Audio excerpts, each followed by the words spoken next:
Elena's trembling voice cut through the hushed Manhattan courtroom like a blade. "Your Honor, I've got the proof." Every head turned toward the black woman in the gallery, the maid they'd all ignored, as she held up documents that would either save Theodore Whitmore's life or destroy them both forever. If you're enjoying this story, don't forget to smash that subscribe button for more. Also, share your thoughts, and let me know where you're watching from. Tomorrow's story is going to be just as epic, so don't miss out. Now, let's continue. The November morning sun filtered through the towering windows of the Whitmore penthouse on Fifth Avenue, casting long golden rectangles across the marble floors that Elena Rodriguez had been polishing for the past 3 years. At 42, she moved with the quiet efficiency of someone who had learned to become invisible in spaces where her presence was both essential and overlooked. Elena adjusted her navy blue uniform the same shade as the East River visible from the 47th floor, and carefully dusted around the collection of crystal awards lining Theodore Whitmore's mahogany bookshelf. Each trophy told a story of business triumphs, charitable contributions, and a lifetime of success that most people could only dream of. Yet as she worked, Elena noticed something that the gleaming accolades couldn't hide: the profound loneliness that seemed to seep from every corner of this magnificent apartment. "Good morning, Elena," came a gentle voice from the doorway. She turned to see Theodore Whitmore himself, still in his burgundy silk pajamas and matching robe, his silver hair perfectly combed despite the early hour. At 68, he maintained the bearing of a man accustomed to commanding boardrooms, but Elena had learned to read the subtle signs of sadness in his pale blue eyes. "Good morning, Mr. Whitmore," she replied with a warm smile. "Your coffee is ready in the kitchen, just how you like it. Extra cream, 1 sugar. You're too good to me, Elena. What would I do without you?" The question hung in the air longer than it should have, and Elena pretended not to notice the weight behind it. She had worked for wealthy families before, but Theodore was different. He remembered her daughter Carmen's birthday, asked about her night classes at Hunter College, and had quietly paid for Carmen's asthma medication when Elena's insurance wouldn't cover it, though he thought she didn't know about that last part. "Mrs. Patterson called earlier," Elena said, referring to Theodore's longtime housekeeper who managed the staff. "She's feeling better and should be back from her surgery next week." "That's wonderful news. Though I must admit, I've grown quite fond of having you here full-time. You bring a warmth to this place that's been missing for too long." Elena felt her cheeks warm at the compliment. In her previous positions, she'd been treated as part of the furniture, present but unseen, necessary but unacknowledged. Theodore's kindness had surprised her from the first day, when he'd insisted she call him by his first name rather than Sir or Mr. Whitmore. "I should let you get to your morning routine," she said, gathering her cleaning supplies. "Your breakfast will be ready in 20 minutes. As Elena made her way toward the kitchen, she passed Theodore's home office, a space she cleaned meticulously but rarely saw him use. Today, however, she noticed something unusual. The usually pristine desk was covered with legal documents, and 3 expensive briefcases sat open on the Persian rug. Theodore never brought work home. He'd often told her that this apartment was his sanctuary from the pressures of Whitmore Industries. The sound of voices from the office stopped her in her tracks. Through the slightly open door, she could see Theodore sitting across from 2 men in identical charcoal suits. She recognized them as his lawyers, Charles Brennan and William Foster, from the prestigious firm of Brennan, Foster and Associates. She'd served them coffee during previous visits, though they'd never bothered to acknowledge her presence. "The papers need to be signed today, Theodore," Brennan was saying, his voice carrying an urgency that made Elena pause. "The longer we wait, the more complicated this becomes." "I still don't understand why this is necessary," Theodore replied, his voice troubled. "These accounts have been managed the same way for over a decade. Why the sudden need for restructuring?" "Trust us," Foster interjected, his tone smooth as silk. "We're looking out for your best interests. The new regulations require these changes. It's all perfectly standard." Elena frowned. Something about their tone didn't sit right with her. She'd learned to trust her instincts about people during her years of working in homes where family secrets were discussed as freely as the weather. These men were hiding something. What do you think Elena should do when she senses something isn't right? Share your thoughts in the comments below. Sometimes our gut feelings are trying to protect us from danger we can't yet see. She lingered a moment longer, pretending to arrange flowers in the hallway vase while straining to hear more of the conversation. The deadline is firm, Brennan continued. If these documents aren't filed by Friday, you could face serious regulatory penalties. We're talking about potential criminal charges, Theodore. We can't let that happen. Elena's blood ran cold. Criminal charges? She'd worked for Theodore for 3 years and had never seen him do anything remotely questionable. He was the kind of man who insisted on paying his staff above market rate and who donated millions to children's hospitals without seeking publicity.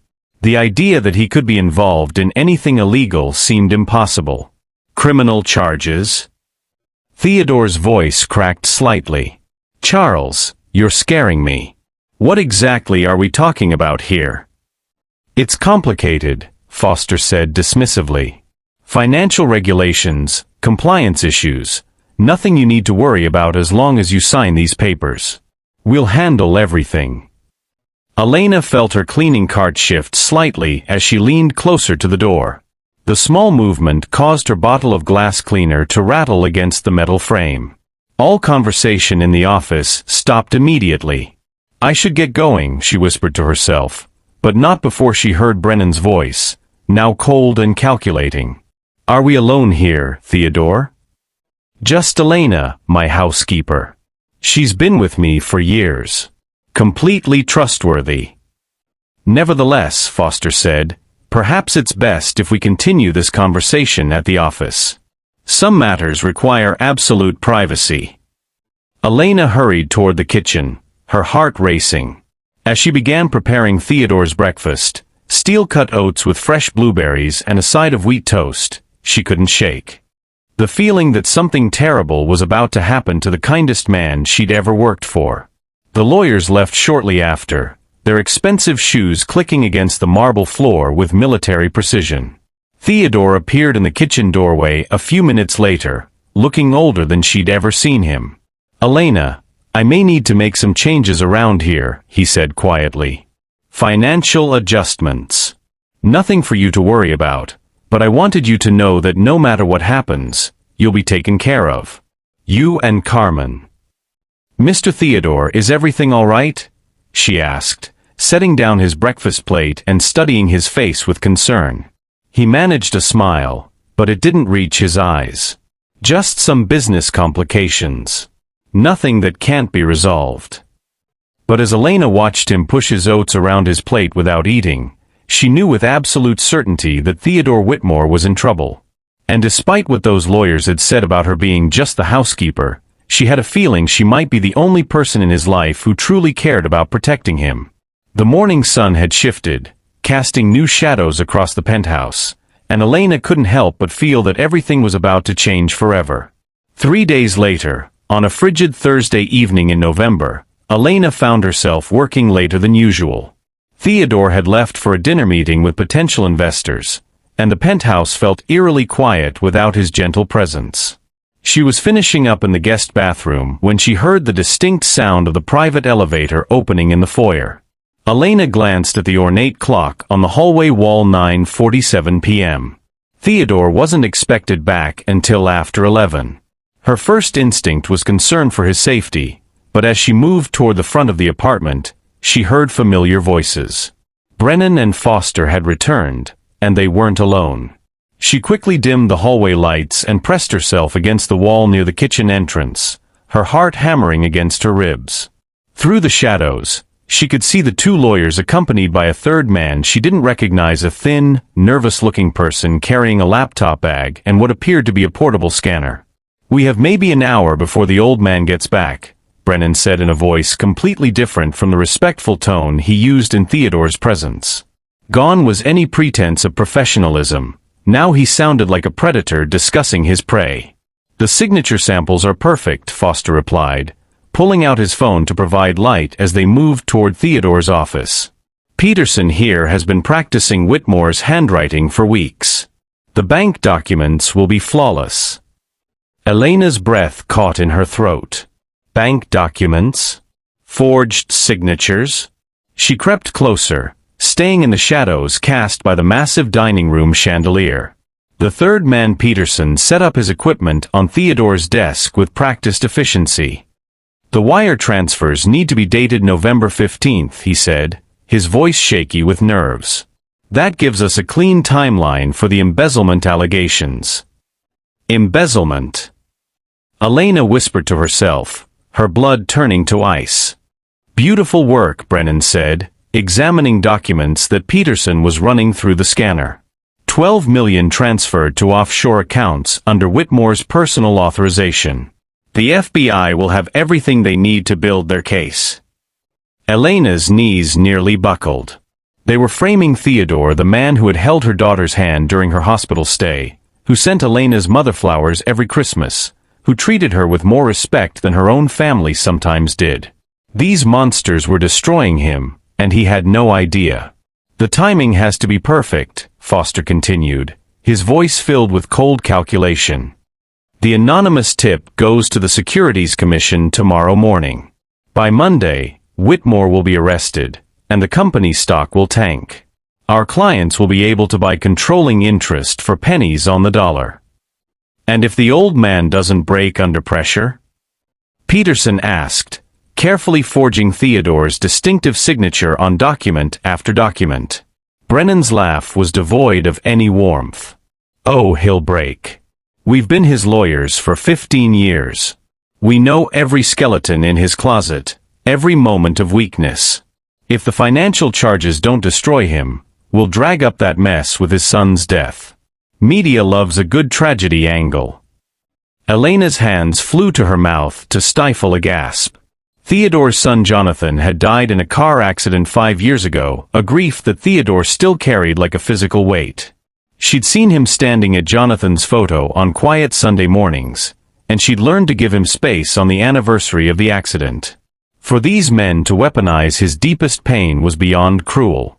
The beauty of this plan, Foster said, settling into Theodore's leather chair like he already owned it, is that everyone will blame the grief-stricken father who never recovered from his son's death. The press will paint him as a man who lost his moral compass along with his child. Tragic, really.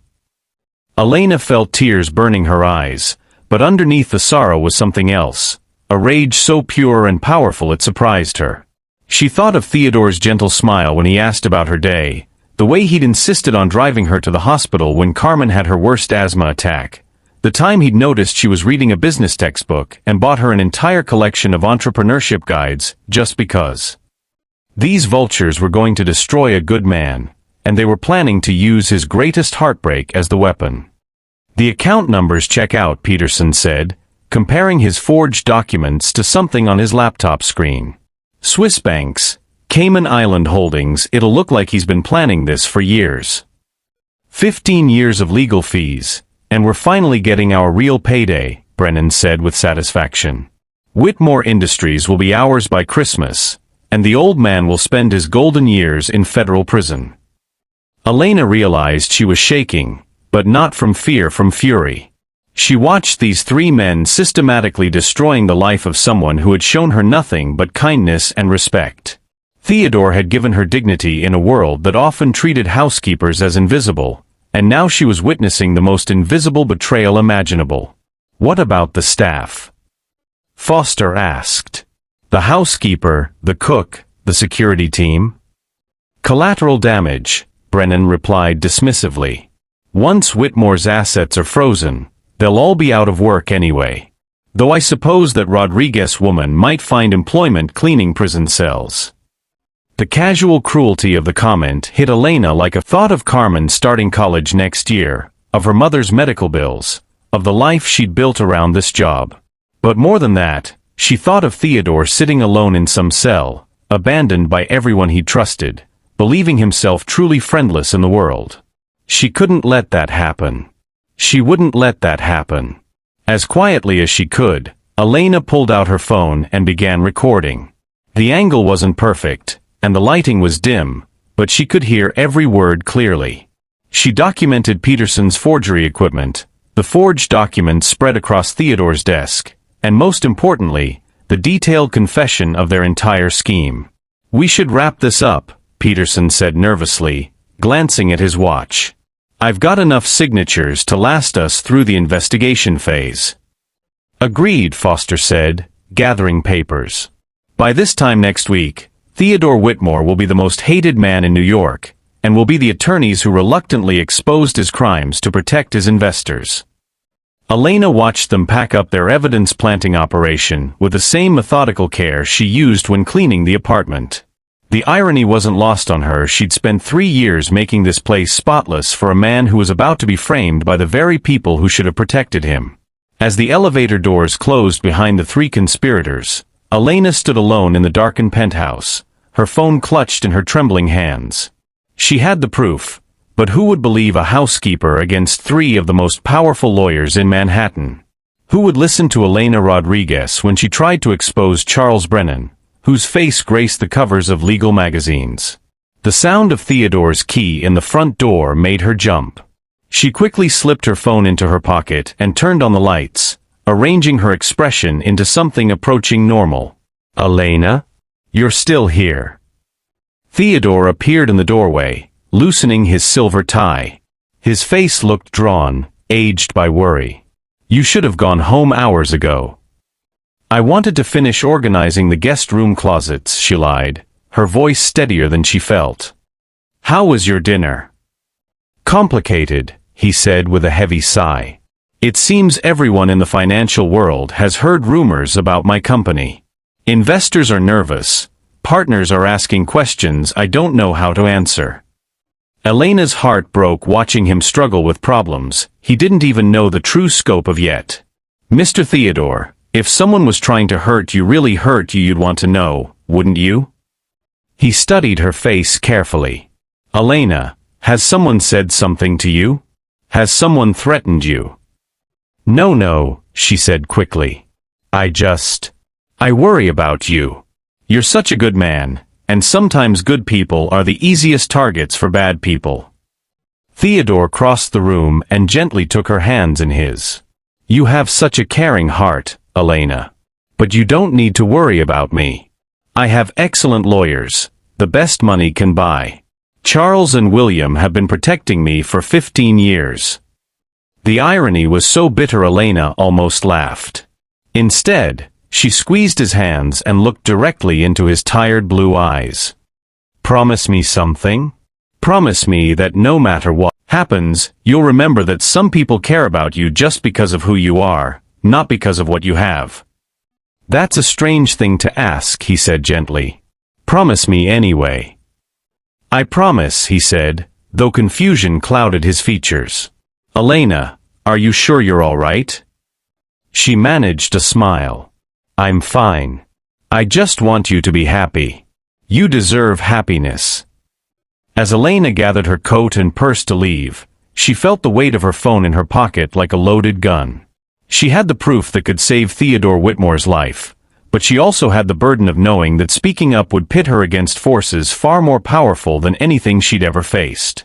Standing in the elevator as it descended 47 floors to the real world, Elena made a decision that would change both their lives forever. She was going to fight for him, no matter the cost. If you discovered evidence of a conspiracy like Elena did, would you risk everything to expose the truth? What would you do in her position? Let us know in the comments, and don't forget to like this video if you're rooting for Elena to find the courage to speak up. Friday morning arrived with the kind of brutal November wind that cuts through even the warmest coat. Elena stood outside the imposing glass tower that housed Brennan, Foster and Associates on Madison Avenue, her recorded evidence burning like a coal in her purse. She'd been standing there for 20 minutes, watching lawyers in $1,000 suits stride confidently through the revolving doors, and she hadn't moved an inch. Her phone buzzed with a text from Carmen. "Mom, you okay? You were up all night again. I could hear you pacing." Elena typed back quickly, "Just work stuff, baby. Focus on your calculus exam today. Love you." But work stuff felt like the understatement of the century. Elena had spent the entire night wrestling with impossible questions. Who would believe her word against Charles Brennan? What if they accused her of doctoring the recording? What if they had her arrested for breaking into Theodore's office even though she'd been doing her job? Worse yet, what if they came after Carmen? These men had just casually discussed destroying a billionaire's life. What would they do to a housekeeper who threatened their $50 million payday? "Excuse me, miss, but you can't loiter here." Elena looked up to see a security guard approaching, his expression stern but not unkind. Behind him, the morning rush of legal professionals continued their important business, none of them sparing a glance for the black woman in the modest navy coat standing on the sidewalk. "I'm sorry," Elena said, stepping back. "I was just gathering my courage." The guard's expression softened slightly. "Whatever you're facing in there, it can't be worse than standing in this cold. Go on, get it over with." But Elena couldn't make her feet move toward those doors. Instead, she found herself walking the 6 blocks to Central Park, where the bare November trees stood like silent witnesses to her moral crisis. Meanwhile, across town in his penthouse office, Theodore was experiencing his own devastating morning. He sat behind his mahogany desk, staring at a document that made no sense, while Charles Brennan and William Foster sat across from him wearing expressions of grave concern.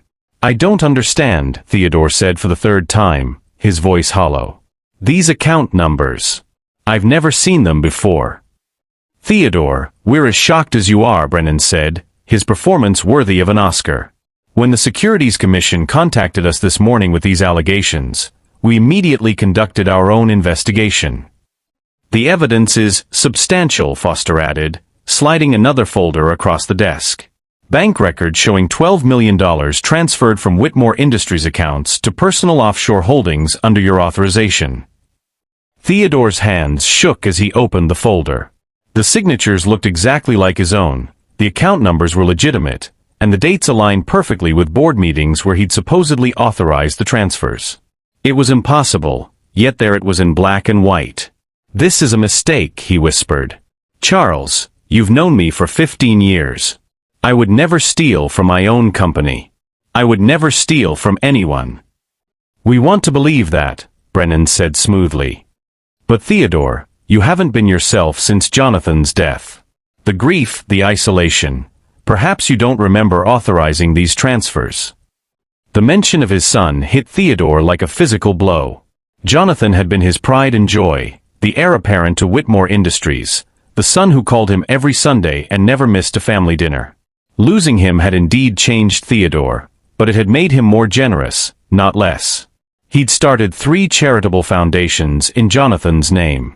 "My grief doesn't make me a thief," Theodore said firmly, but doubt crept into his voice. The past 5 years were sometimes a blur of sorrow and sleepless nights. Could he have done something and forgotten? "The FBI will be here within the hour," Foster said. "They'll want to search your office, your home, question your staff." "Theodore, this is serious. We're talking about federal embezzlement charges." Theodore felt the world spinning around him. FBI? His home searched? Elena questioned like a criminal? "What about Elena?" he asked suddenly. "My housekeeper, she has nothing to do with any of this." "They'll question everyone with access to your personal and business affairs," Brennan replied. "Standard procedure. Though I have to ask, how well do you really know this woman? She has access to your home office, your personal documents." "Elena Rodriguez is the most honest person I know," Theodore said with sudden fierceness. "If you're suggesting she's involved in this fantasy, then you don't know me at all." But even as he defended Elena, a poisonous seed of doubt took root. She had been in his office recently. She knew his routines, his passwords for the simple things like his computer screensaver. No, he stopped himself. Elena had been nothing but loyal and kind. This nightmare wasn't her fault. Back in Central Park, Elena sat on a bench near the reservoir, watching runners complete their morning laps. Her phone rang, Theodore's name on the screen. "Elena." His voice sounded broken. "I need to ask you to take some time off. A few weeks, maybe more. With pay, of course. Elena's heart sank. Mr. Theodore, what's wrong? Are you sick? There are some legal complications with my business. The FBI will probably want to search the apartment, and I don't want you caught up in that mess. It's better if you're not around for a while. FBI. Elena's voice came out as a squeak. What kind of legal complications? Allegations that I've stolen money from my company. Complete nonsense, but they take these things seriously. Elena gripped her phone tighter. It was happening exactly as Brennan had planned. The anonymous tip had been made, the investigation was starting, and Theodore was already being isolated from anyone who might support him. Mr. Theodore, I don't believe for 1 second that you've stolen anything. You're the most honest man I know.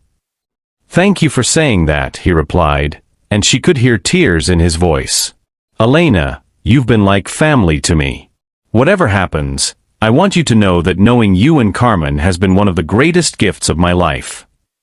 Elena felt her own tears starting. He was saying goodbye, preparing for the worst, and she was the only person in the world who could stop it. But the weight of challenging Brennan, Foster and Associates felt crushing. Don't talk like that, she said. Whatever this is, we'll figure it out. We. Theodore's voice held a note of surprise. Elena paused, standing up from the park bench. Around her, the city continued its relentless pace, people hurrying to jobs, to meetings, to lives that didn't include impossible moral choices. Mr. Theodore, if someone was trying to frame you, if someone was lying about you, wouldn't you want to know? Of course, but Elena. What if the people you trust most are the ones hurting you? There was a long silence on the phone. When Theodore spoke again, his voice was careful. Elena, what are you trying to tell me? She closed her eyes, feeling the November wind cut through her coat. In a few hours, FBI agents would be searching Theodore's home. By Monday, he'd probably be arrested. By Christmas, according to Brennan's plan, he'd be in federal prison while his lawyers carved up his company like a holiday turkey. Nothing, she said finally. I'm just saying that sometimes the truth isn't what it appears to be. After hanging up, Elena walked slowly back toward the subway station. She passed a newsstand where the afternoon papers were being delivered, and her blood froze. The New York Post's headline screamed, "Billionaire Theft Scandal, Whitmore Industries under FBI Investigation." Elena bought a copy with shaking hands. The article was brief but devastating. An anonymous tip had led investigators to evidence of systematic embezzlement.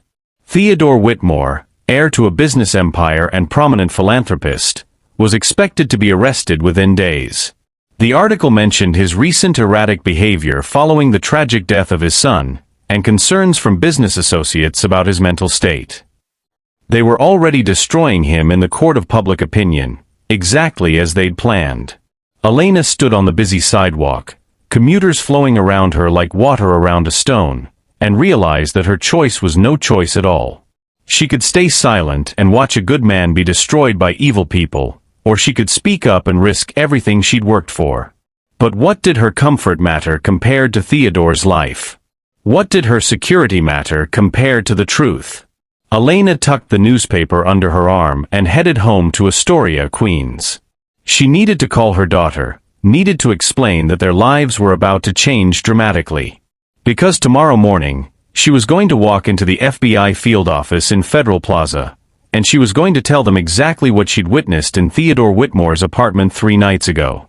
The evidence was on her phone. The truth was in her heart. And for the first time since discovering the conspiracy, Elena Rodriguez felt something stronger than fear. She felt purpose. Elena's about to make the biggest decision of her life, but will anyone believe her when she goes up against powerful lawyers? What do you think will happen when she walks into that FBI office? Share your predictions in the comments and hit that notification bell so you don't miss what happens next. Saturday morning brought chaos to Theodore's normally peaceful penthouse. Elena arrived at 7 a.m. to find FBI agents in Navy windbreakers systematically dismantling the life she'd spent 3 years carefully maintaining. Agent Rebecca Torres, a sharp-eyed woman in her 40s, directed the search with military precision while Theodore sat in his living room like a prisoner in his own home. "Ma'am, we'll need to search your belongings as well," Agent Torres informed Elena as she stood frozen in the foyer, still clutching her keys. "Elena doesn't need to be here for this," Theodore said quickly, rising from his chair. Despite everything, his first instinct was still to protect her. "Actually, Mr. Whitmore, we need to speak with all household staff," Torres replied. "Ms. Rodriguez, you'll need to remain available for questioning." Elena's mouth went dry. This was at her moment to speak up, to show them the recording that would expose the real criminals. But as she looked around at the dozen federal agents treating Theodore's home like a crime scene, her courage faltered. These people had already made up their minds. They were here to build a case, not to listen to a housekeeper's wild story about conspiracy and forgery. "I understand," Elena managed to say. For the next 6 hours, Elena and Theodore found themselves trapped together in the apartment while agents photographed documents, seized computers, and cataloged every piece of potential evidence. They were allowed to stay in the living room under supervision, creating in bizarre intimacy two people who cared deeply for each other, forced to witness the destruction of everything they'd built together. "They took my photo of Jonathan," Theodore whispered to Elena during one particularly quiet moment. Agent Torres was across the room, speaking into her radio, and the other agents were focused on boxing up office files. Elena's heart ached seeing Theodore's pain. The photo he meant was the one from his desk Jonathan at his college graduation, wearing the same proud smile as his father. She knew Theodore looked at that picture every morning with his coffee. "They'll give it back," she whispered, though she wasn't sure that was true. "Elena," Theodore said quietly, "I need you to know that whatever they're saying about me, whatever evidence they think they have, I didn't do this. I would never steal from people who trusted me." She turned to study his face, the same gentle eyes that had shown her nothing but kindness, the same hands that had helped her carry groceries when her back was hurting, the same voice that always asked about Carmen's schoolwork with genuine interest. "I know," she said simply. "How can you be so sure?" Elena glanced around the room.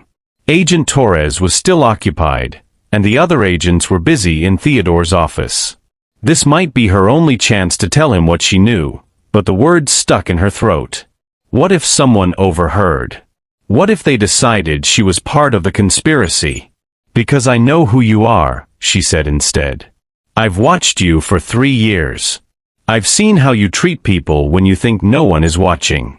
Good people don't suddenly become criminals." Theodore's eyes filled with tears. "The lawyers think I might have done it during one of my difficult periods. After Jonathan died, there were months where I wasn't thinking clearly. They're saying I might not remember authorizing those transfers." Elena felt fury building in her chest. Even now, Brennan and Foster were manipulating Theodore, making him doubt his own memory and moral character. It was psychological torture disguised as legal counsel. "Mr. Theodore," she said urgently, "what if I told you that the people you trust most might be Ms. Rodriguez?" Agent Torres appeared beside them. "We're ready for your interview now." Elena's heart pounded as she followed Torres into Theodore's study, the same room where she'd witnessed the conspiracy just 3 nights ago. The agent gestured for Elena to sit in the chair facing Theodore's desk, where Peterson had sat while forging signatures that would destroy an innocent man's life. "How long have you worked for Mr. Whitmore?" Torres began, consulting her notepad. 3 years, Elena replied, her voice steadier than she felt. "And in that time, have you observed any unusual behavior? Large cash transactions, secretive phone calls, changes in routine?" Elena's mind raced. This was at her opening to tell the truth. She could describe what she'd witnessed, show the recording on her phone, expose the real criminals. But as she opened her mouth to speak, Torres continued, "I should mention that we've already spoken with Mr. Whitmore's attorneys. They've been very helpful in explaining the timeline of events. They're as shocked as anyone by these allegations. The casual mention of Brennan and Foster hit Elena like a physical blow. Of course, they'd already spoken to the FBI. They were probably positioning themselves as the reluctant discoverers of Theodore's crimes, the loyal lawyers forced to turn in their longtime client for the greater good. Ms. Rodriguez. Torres prompted. Any unusual behavior you've noticed? Elena stared at the FBI agent, realizing the full scope of her dilemma. Brennan and Foster had 15 years of legitimacy, prestigious law degrees, and the respect of the legal community. She was a housekeeper with a community college education and a story that sounded like a conspiracy theory. No, she heard herself say. Mr. Whitmore has always been completely professional and honest in all his dealings. Torres made a note. What about access to his office, his computer, his personal files? I clean his office, but I don't touch his business documents. I wouldn't even know what to look for. But you have access to his home office whenever you're working? Elena nodded, realizing how easily this could be twisted. She was the perfect patsy, the staff member with access who could have planted evidence or stolen information. Did Mr. Whitmore ever ask you to handle any banking documents, sign anything on his behalf, or make any financial transactions? Never, Elena said firmly. He kept his business completely separate from household matters. The interview continued for another hour, with Torres asking increasingly detailed questions about Theodore's daily routines, his emotional state since his son's death, and any changes Elena might have observed in his behavior. With each question, Elena felt the walls closing in. Every truthful answer she gave could be used to build the case against Theodore, but lying to federal agents was a crime that could destroy her own life. When the interview finally ended, Elena returned to the living room to find Theodore staring out at Central Park, his shoulders slumped in defeat. The agents were finishing their search, loading boxes of evidence into unmarked vans parked on Fifth Avenue. They're recommending I not leave the city, Theodore said without turning around. House arrest and everything but name. Elena sat beside him on the sofa, acutely aware that Agent Torres was still watching them from across the room. What do your lawyers say? Charles and William are filing motions, requesting delays, doing everything they can to slow the process down. They're good men, Elena. I'm lucky to have them. The irony was so bitter Elena thought she might be sick. Theodore's good lawyers were the architects of his destruction, and he was grateful for their help. Meanwhile, she sat next to him with the evidence that could save his life, paralyzed by fear and doubt. Mr. Whitmore, Agent Torres approached them. We're finishing up for today, but there will likely be more questions. I strongly advise you to cooperate fully with this investigation. Of course, Theodore replied. I want this resolved as much as you do. After the FBI left, the apartment felt like a crime scene. Elena walked through rooms that had been turned inside out, trying to restore some semblance of order. Theodore followed her, picking up overturned picture frames and scattered books with the mechanical movements of someone in shock. Elena, he said suddenly, if something happens to me if I'm arrested, I've arranged for you to receive 6 months severance pay. It's in an account that can't be frozen. Nothing's going to happen to you, she said, but the words felt hollow. And there's a college fund for Carmen. It's held in trust, completely separate from my business accounts. Whatever they're accusing me of, it won't affect that money. Elena stopped sorting through scattered papers and looked at him directly. Here was a man facing federal prison, who had just watched FBI agents tear apart his home, and he was worried about her daughter's education. Why are you so good to us? She asked. Theodore sat heavily in his desk chair, looking older than his 68 years. Because you're the only real family I have left, Elena. You and Carmen. Everything else, the money, the business, the social connections, it's all just noise. But your friendship, your loyalty, that's real. Elena felt tears burning her eyes. The recording on her phone seemed to pulse like a heartbeat in her purse.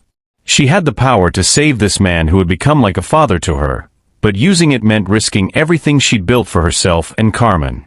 As evening fell over Manhattan, Elena and Theodore sat together in the ruins of his apartment, two people who loved each other like family, both keeping secrets that could change everything. Outside, the city sparkled with lights and possibility, but inside the penthouse, the weight of impossible choices pressed down on them like a physical force. Elena knew that tomorrow would bring new pressures, new accusations, and new opportunities to speak the truth. The question was whether she would find the courage to risk everything for the man who had already risked everything for her. This story is about to take an incredible turn. Elena has the evidence but faces impossible odds. Have you ever had to choose between loyalty and safety? What would you do in Elena's shoes? Drop your thoughts below and make sure to subscribe because you won't want to miss how this unfolds. Sunday evening found Elena back in Theodore's apartment, officially there to help him prepare for what his lawyers warned could be his final week of freedom. Brennan had called that afternoon with devastating news. The grand jury was meeting Tuesday, and an indictment seemed certain. Theodore would likely be arrested by Wednesday. Elena moved through the apartment like a woman possessed, not just cleaning but searching. With Theodore resting in his bedroom, the stress had triggered his blood pressure issues. She had precious time alone to look for anything that might help his case. The FBI had taken most of his business documents, but they hadn't touched his personal files. She started in his walk-in closet, checking jacket pockets and shoe boxes with methodical precision. In the breast pocket of his navy funeral suit, the one he'd worn to Jonathan's service, she found something that made her hands tremble, a letter addressed to "My dear Elena," in Theodore's distinctive handwriting. With shaking fingers, she unfolded the cream-colored stationery and began to read. "Dear Elena, if you're reading this, something has happened to me, and I need you to know some things that I've never had the courage to say while I was alive. You have been the greatest blessing in my lonely life, and I fear I've never adequately expressed my gratitude. When you started working here 3 years ago, I was a man drowning in grief and isolation. Jonathan's death had left me questioning everything: my purpose, my worth, whether I deserved to continue living when my beautiful boy couldn't. You saved me, Elena, simply by being yourself." Elena had to pause reading, tears blurring her vision. She'd had no idea that Theodore had been contemplating such dark thoughts when she'd first started working for him. "I know you discovered that I paid for Carmen's medical treatments, though you've never mentioned it.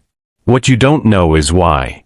When I saw you crying in the kitchen that day, trying to choose between your daughter's medicine and your rent money, you reminded me of something Jonathan once said: 'Dad, the measure of a man isn't what he accumulates, but what he gives when nobody's watching.' I have given millions to charity over the years, but nothing has ever felt as important as making sure Carmen could breathe easily at night." Elena's legs gave out, and she sank onto Theodore's bedroom chair, the letter clutched to her chest. She remembered that day perfectly. Carmen had been hospitalized with a severe asthma attack, and the insurance company had denied coverage for the new medication. Elena had been quietly crying while preparing Theodore's lunch, thinking she was alone. The letter continued. "There are other things you should know. The college fund I mentioned isn't just for Carmen, it's enough for her medical school if she chooses that path. I've seen her science fair projects on your phone, Elena. That girl has a brilliant mind. I've also established a trust fund for you. Not as payment for your services, but as recognition of the family you've become to me. You'll never have to clean another house unless you choose to. You can finish your business degree, start that catering company you've dreamed about, or simply rest." Elena's hands shook as she read about dreams she'd only shared with him during their quiet conversations over morning coffee. How had he remembered every detail? "If something has happened to me, I suspect it won't be an accident or natural causes. There are people who would benefit greatly from my death or disgrace. I've made enemies in business, Elena, and I fear I may have trusted the wrong people. In my bedroom safe combination, Jonathan's birthday 0921, you'll find documents that might be important. Bank statements, correspondence, a list of people I no longer trust. If anything seems suspicious about my death or legal troubles, please take these to someone who can help. You are the daughter I never had, Elena, and I love you as such. Please tell Carmen that Mr. Theodore believed she could change the world. With all my love and gratitude. Theodore.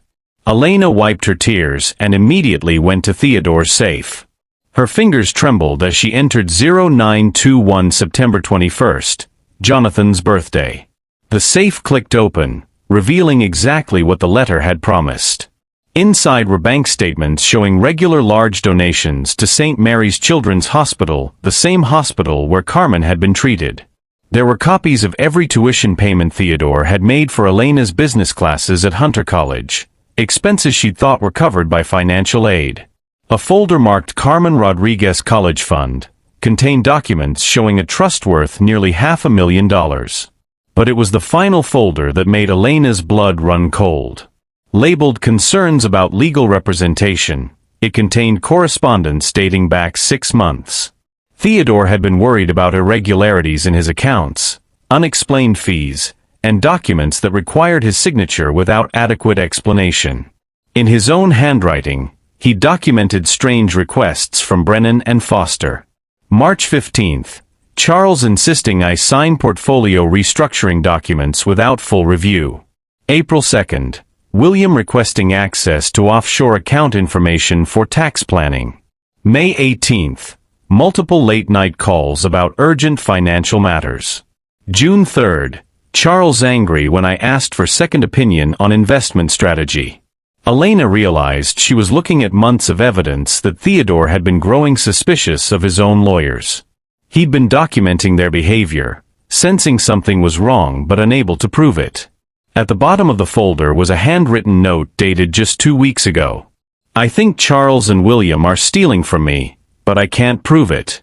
They've been my lawyers for 15 years. How could I have been so blind? If something happens to me, look closely at any evidence they provide to authorities. These men are not who I thought they were. Elena clutched the documents to her chest, finally understanding the full scope of the tragedy. Theodore had suspected the truth but had been too isolated and too trusting to act on his instincts. Meanwhile, she had witnessed the smoking gun of their conspiracy but had been too frightened to speak up. She photographed every document with her phone, creating backup evidence of Theodore's suspicions and his generosity toward her family. As she worked, she heard Theodore stirring in his bedroom. "Elena? Are you still here?" "Yes, Mr. Theodore," she called back, quickly securing the documents. "I'm just finishing up."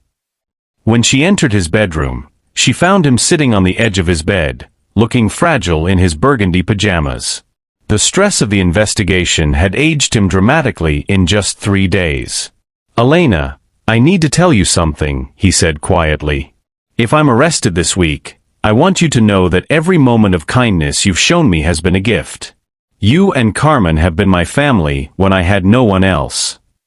Elena sat beside him on the bed, the weight of everything she now knew pressing down on her like a physical force. "Mr. Theodore, what if I told you that you're not alone? What if I told you that someone cares enough to fight for you? You don't understand the forces we're dealing with, Elena. These are federal charges. The evidence." "What if the evidence was fake?" she interrupted. "What if the people you trust most have been lying to you?" Theodore studied her face carefully. "Elena, what are you trying to tell me?" She looked into his kind blue eyes, thinking of everything he'd done for her family, everything he'd suffered, everything he was about to lose because of evil men who had betrayed his trust. The letter in his closet, the documents in his safe, the recording on her phone together, they painted a complete picture of innocence and conspiracy. "I'm trying to tell you that I know the truth," she said firmly. "And tomorrow morning, I'm going to make sure everyone else knows it too." For the first time since the investigation began, hope flickered in Theodore's eyes. "Elena, what truth?" She pulled out her phone and showed him the recording she'd made 3 nights ago. As the voices of Brennan, Foster, and Peterson filled the quiet bedroom, Elena watched Theodore's face transform from confusion to shock to burning rage. "Those bastards," he whispered when the recording ended. "They've been planning this for months." They've been planning it for years, Elena corrected, showing him his own notes from the safe. You suspected them, Mr. Theodore. You wrote it all down. As Theodore read his own words, Elena saw the man she'd always known returning strong, decisive, and ready to fight. The conspiracy had almost broken him, but the truth was putting him back together. Elena, he said, gripping her hands, you realize what this means? If we take this to the authorities, these men will come after you with everything they have. Let them try, Elena said with a fierce smile. I've got something they don't, the truth. And a family worth fighting for. Elena just uncovered secrets that change everything, but will her evidence be enough to take down powerful lawyers who've been planning this for years? What do you think Theodore and Elena should do next? Share your thoughts below and smash that like button if you're ready to see Elena take these criminals down. Monday morning arrived with unexpected snowfall dusting the windows of Theodore's penthouse. For the first time in a week, Elena saw something she'd almost forgotten existed, Theodore Whitmore's smile. They sat together at his dining table, paper spread between them like battle plans, sharing coffee and croissants while plotting the downfall of the men who had betrayed him. Peterson, that's the forger, Elena said, pointing to her notes. He seemed nervous, like he was new to this. Maybe he'd be willing to testify if we offered him immunity. Theodore nodded, studying the timeline they'd created. And these dates match perfectly with the pressure Charles and William were putting on me to sign documents. They were setting me up for months. Elena marveled at the transformation in Theodore. Yesterday he'd been a broken man preparing for prison. Today, armed with the truth and a partner who believed in him, he was the sharp businessman who had built an empire. But more than that, he was the loving father figure she'd never had. Mr. Theodore, she said softly, can I ask you something personal? After everything we've shared, I think you can call me Theodore. Or better yet, his eyes twinkled, how about you call me what you've always wanted to call me? Elena felt tears prick her eyes. What do you mean? Elena, you've been like a daughter to me for 3 years. And if I'm honest, I've felt like your father for just as long. Yesterday, when I thought I might lose everything, the only thing that truly broke my heart was the idea of leaving you and Carmen alone. Elena's voice caught in her throat. I never had a father growing up. Carmen's father left when she was 2. Sometimes I used to pretend. She trailed off, embarrassed. Pretend what? Sometimes when you'd ask about Carmen's school or worry about her asthma, I'd pretend you were her grandfather. That we were really family. Theodore reached across the table and took her hands. Elena Rodriguez, would you do me the honor of being my daughter? Not legally, though we can arrange that too if you want, but in every way that matters. Elena couldn't speak through her tears, so she simply nodded. Theodore stood and wrapped her in the kind of hug she dreamed of her entire life, the embrace of a father who chose to love her. Now then, Theodore said when they finally separated, let's destroy the men who tried to destroy our family. They spent the morning creating a comprehensive battle plan. Elena would contact Detective Luis Martinez, a family friend who worked white-collar crime for the NYPD. Theodore would reach out to Helen Chase, a federal prosecutor he'd known for years and trusted completely. They would present their evidence simultaneously to both local and federal authorities, making it impossible for Brennan and Foster to contain the damage. What about the media? Elena asked. Won't they crucify you before the truth comes out? Actually, Theodore said with a sly smile, I have an idea about that. My friend Catherine runs the investigative unit at Channel 7 News. She's been wanting to do a story about corruption in high-end law firms. This might be exactly what she's looking for. As they worked, Elena found herself marveling at how natural it felt to be Theodore's partner in this fight. For 3 years, she'd watched him make business decisions from afar, but now she was part of the process. He valued her insights, trusted her judgment, and treated her ideas with the same respect he'd give to any board member. Elena, You have incredible instincts, he said after she suggested they trace Peterson's banking records. Have you ever considered going into investigations or law enforcement? Me. Elena laughed. I'm just a housekeeper with a community college education. You're a brilliant woman who noticed details that trained FBI agents missed, Theodore corrected firmly. You saw through a conspiracy that fooled everyone, including me. Don't ever diminish yourself in my presence.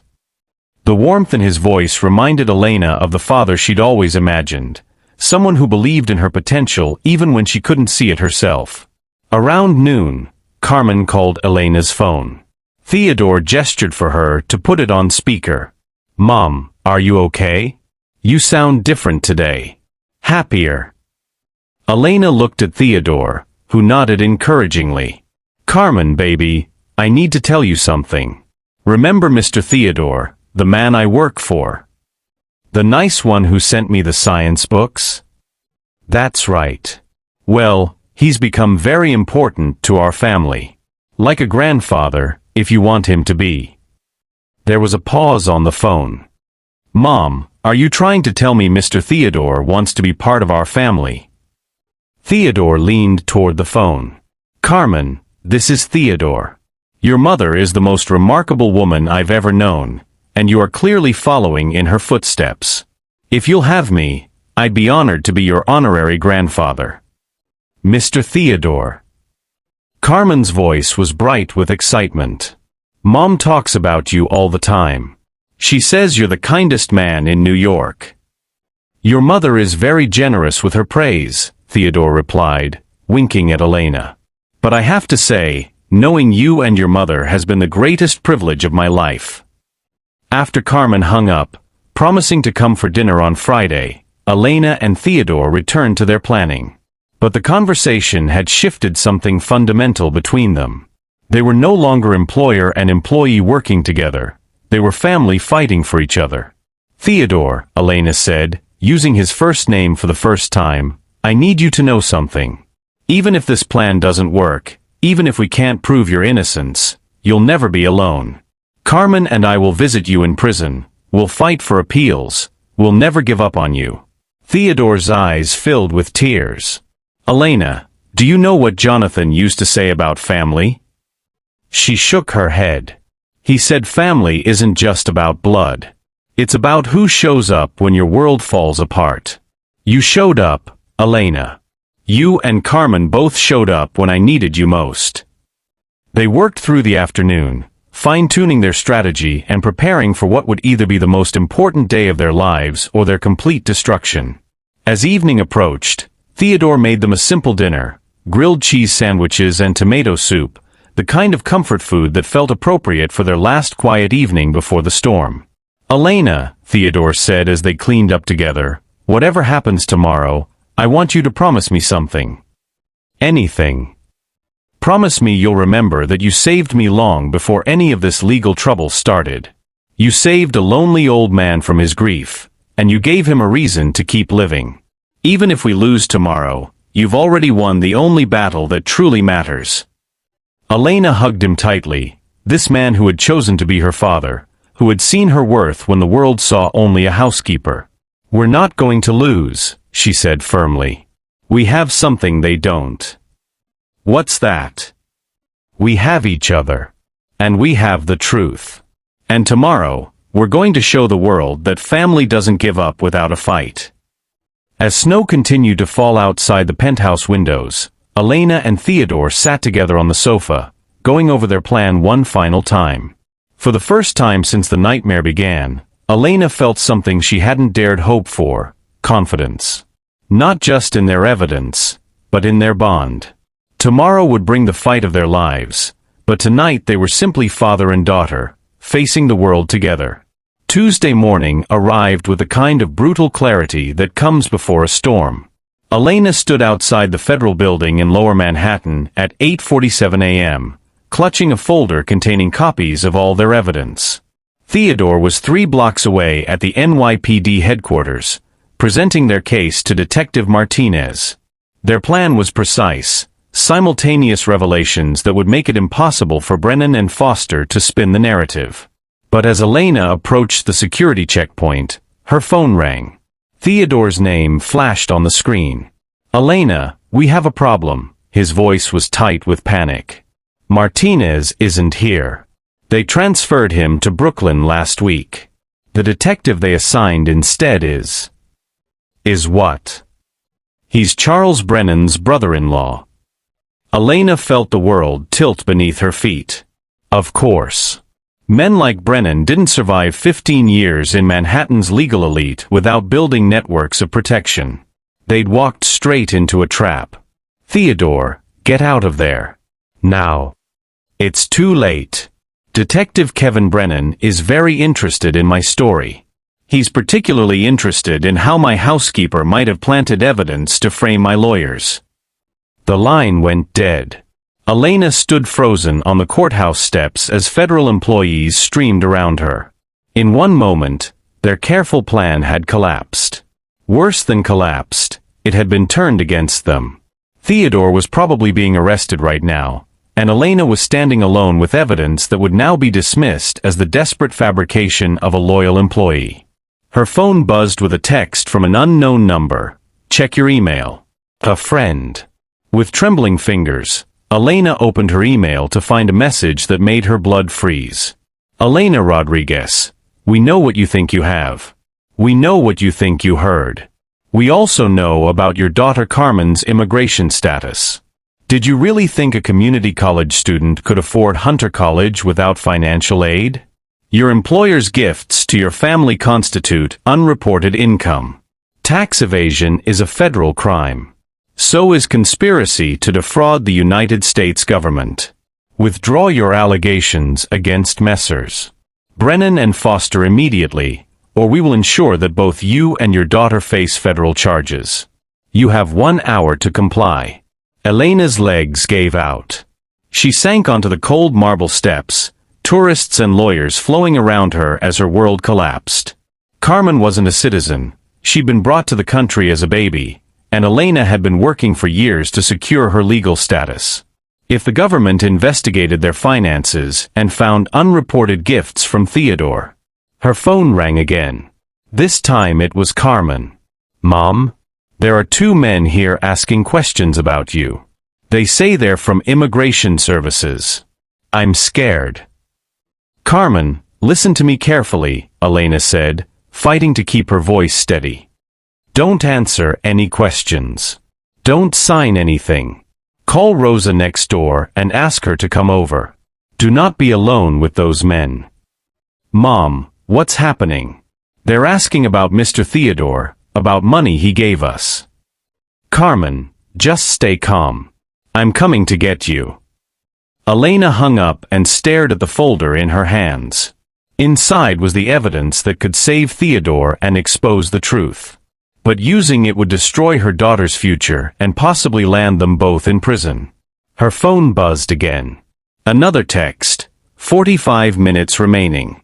Elena closed her eyes and thought of Theodore, probably sitting in an interrogation room right now, abandoned by everyone he trusted except her.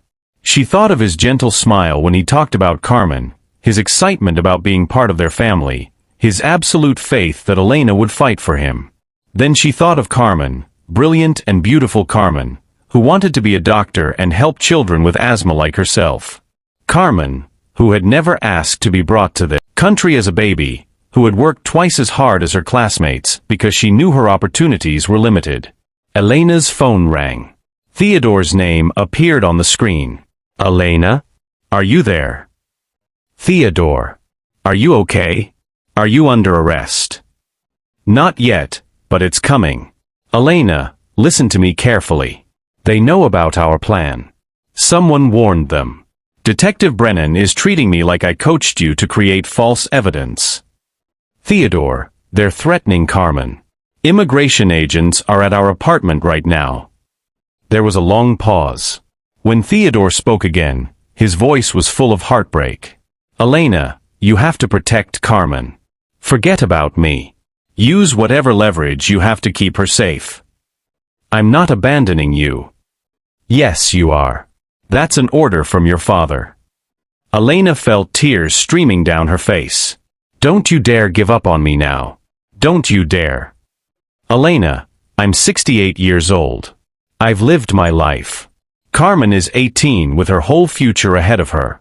There's no choice here. There's always a choice, Elena said fiercely. You taught me that. She hung up and stared at the federal building towering above her. Somewhere inside, Prosecutor Helen Chase was probably preparing for Theodore's arrest, unaware that the man she was about to destroy was innocent. Meanwhile, Carmen sat in their queen's apartment, terrorized by men who were using her as a weapon against her mother's conscience. Elena thought of the letter Theodore had written, hidden in his closet like a love note from a father to his daughter.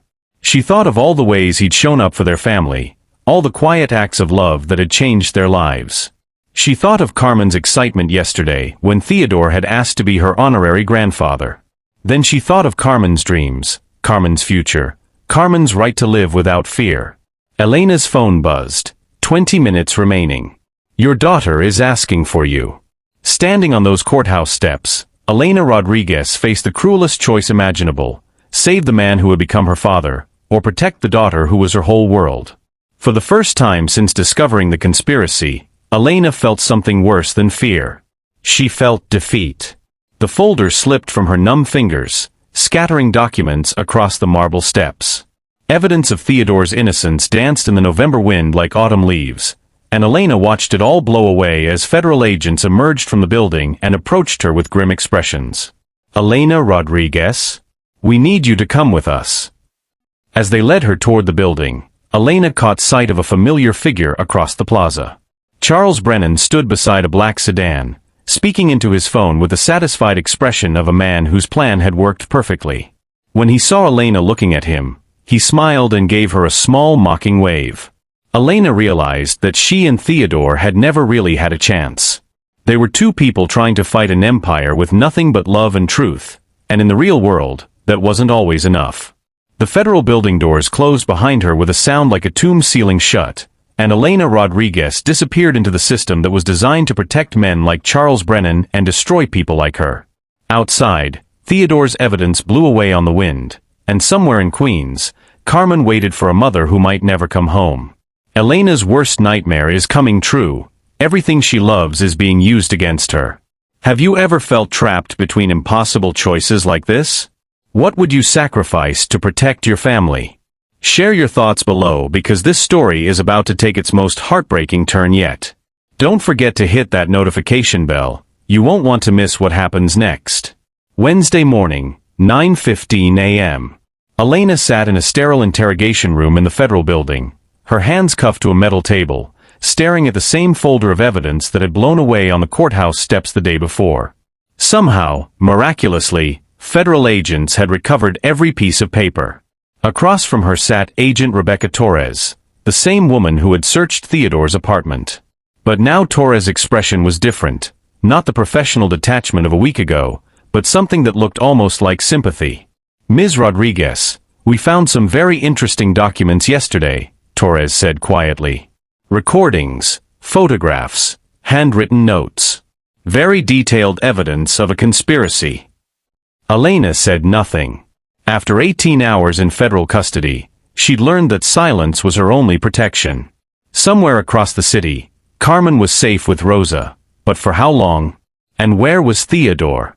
The thing is, Torres continued, this evidence is extraordinarily well organized for someone who supposedly just stumbled across a crime.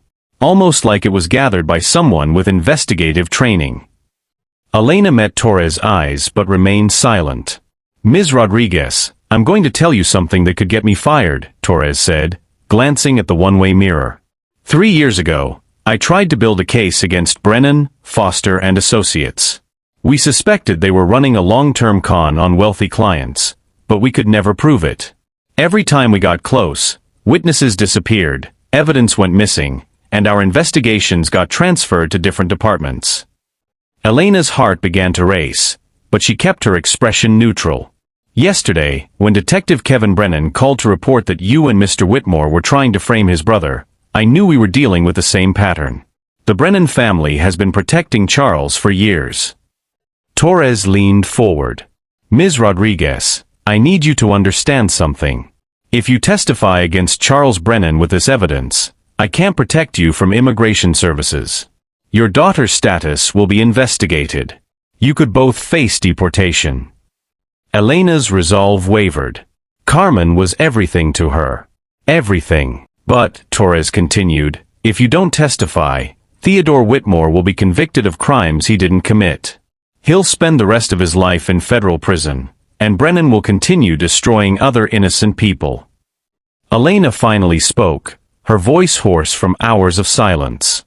Where is Theodore now? Manhattan Correctional Center. He was arraigned this morning. The judge denied bail, flight risk, substantial assets, international connections. Charles Brennan was very persuasive in his victim impact statement. Theodore's innocence. But using that evidence meant gambling with Carmen's entire future. She thought of Theodore's letter in his closet, the one where he'd called her the daughter he never had. She thought of Carmen's voice on the phone, brave and determined despite everything. She thought of all the other innocent people Brennan and Foster would destroy if no one stopped them. Elena looked up at Agent Torres. If I do this, if I testify, I want Theodore released immediately. Not after a trial, not after more investigation. Today. I can make that happen. And I want protection for my daughter. Real protection, not just promises. What kind of protection? Elena took a deep breath.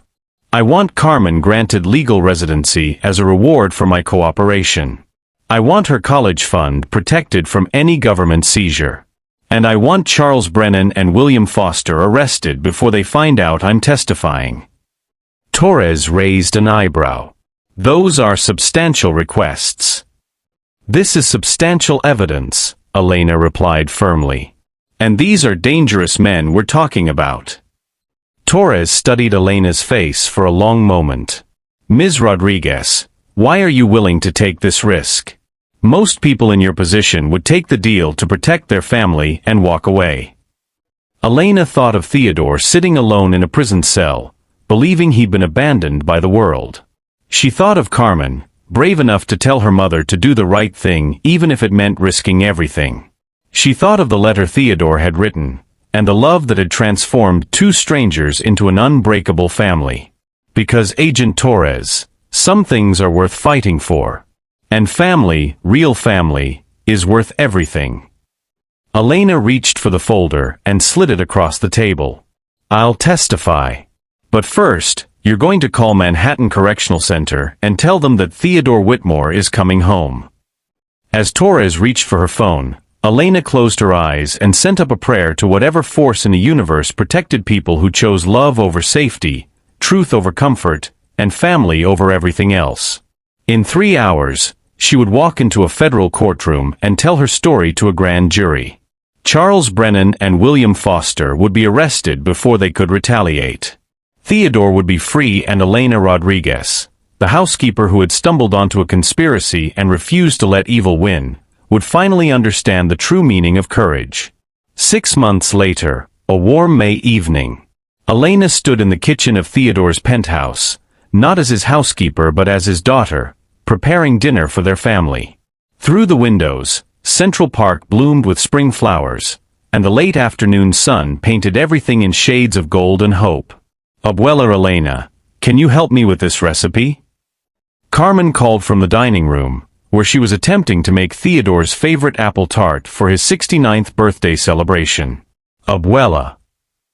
Elena laughed, wiping flour from her hands. Since when am I a grandmother?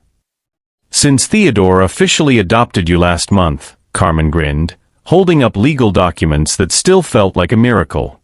That makes you my official grandmother, which means I can call you whatever I want. Elena shook her head, smiling.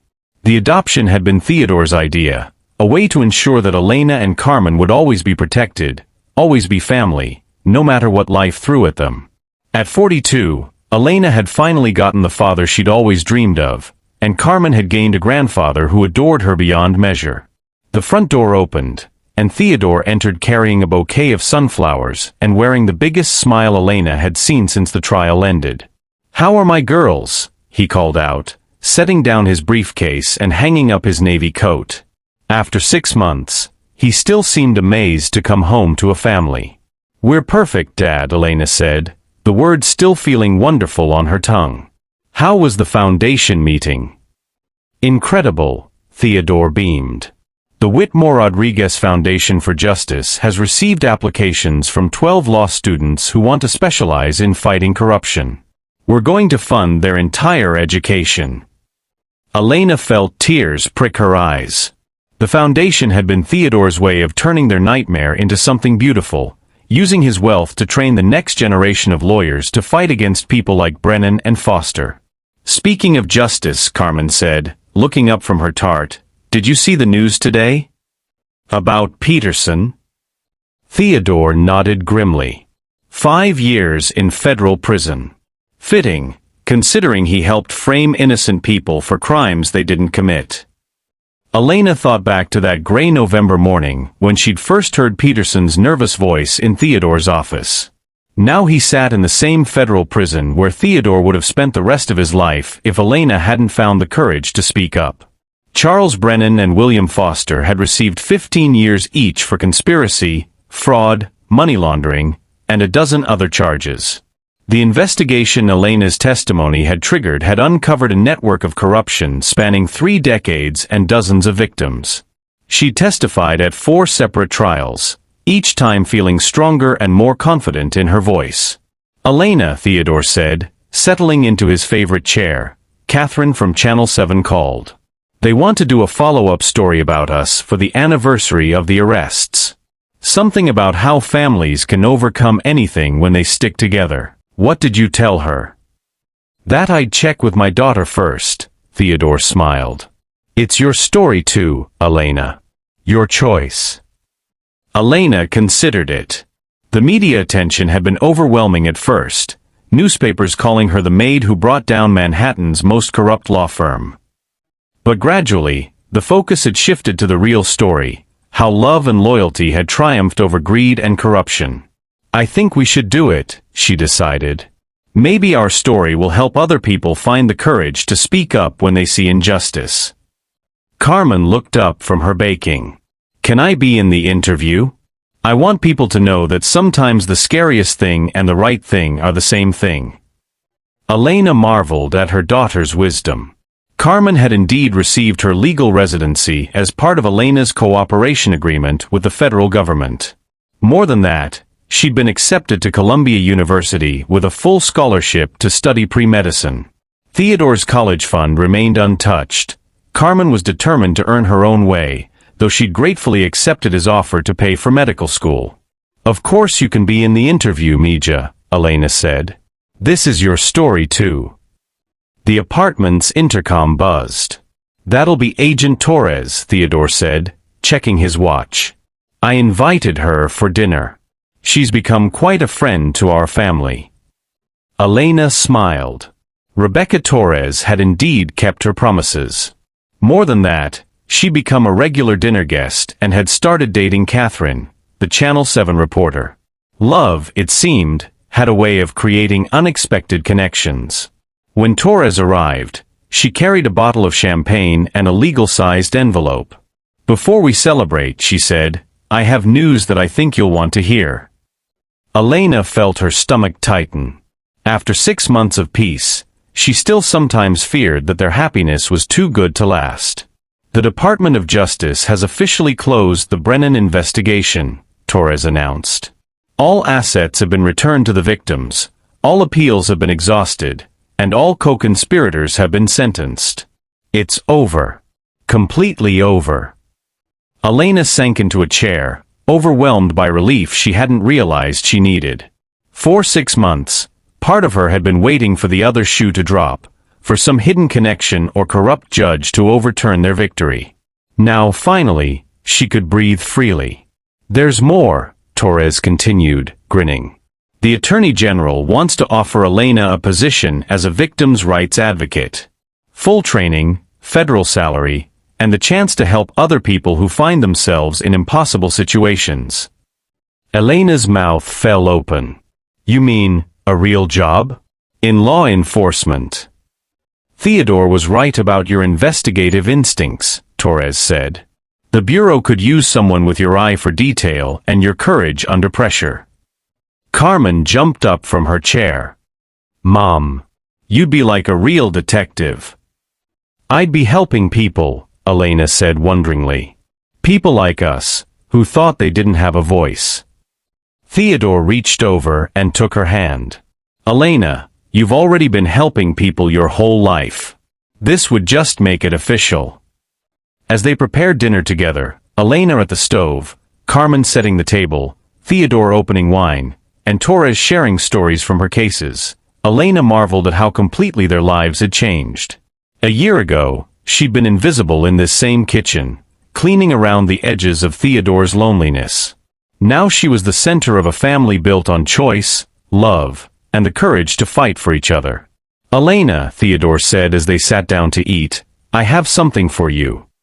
He pulled out a small wrapped box, the kind that usually held jewelry. Inside, nestled in blue velvet, was a silver locket engraved with the words Whitmore Rodriguez family, and the date of Elena's adoption. Open it, he said gently. Inside the locket were 2 photos, one of Carmen at her high school graduation, and one of Jonathan at his college graduation. Past and future, loss and love, all held together in Elena's hands. Jonathan would have loved you both, Theodore said, his voice thick with emotion. He always said the measure of a person isn't what they have, but who they choose to love. Elena clasped the locket around her neck, feeling the weight of belonging, of being chosen, of being home. As evening fell over Manhattan, the Whitmore Rodriguez family sat together around their dinner table, sharing stories and laughter and the kind of deep contentment that comes from surviving the worst and choosing to build something beautiful from the ashes. Outside their windows, the city sparkled with possibility. Inside their home, 3 people who had found each other in the darkest of circumstances celebrated the truth that had set them all free. Family isn't just about blood or law or convention. Sometimes family is about a billionaire and a housekeeper and her daughter, choosing to love each other fiercely enough to risk everything. And sometimes, when love is that strong and truth is that powerful, even the impossible becomes inevitable. Elena Rodriguez had saved Theodore Whitmore with 4 simple words spoken in a crowded courtroom. Your Honor, I've got the proof.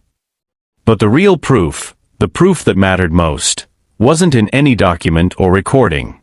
It was in the laughter filling their home, the love binding their chosen family, and the knowledge that they would never face the world alone again. What an incredible journey. Elena's courage changed everything, not just for Theodore, but for countless future victims of corruption. Have you ever had to find the strength to do something that terrified you? What does family mean to you? Share your thoughts in the comments below, and if this story moved you, please give it a thumbs up and share it with someone who believes in the power of love and justice. Don't forget to subscribe for more amazing stories about ordinary people doing extraordinary things. Thank you for watching this story to the end. If you enjoyed this story, you will surely love the next. Click on the image or video showing on your screen right now to watch the next one.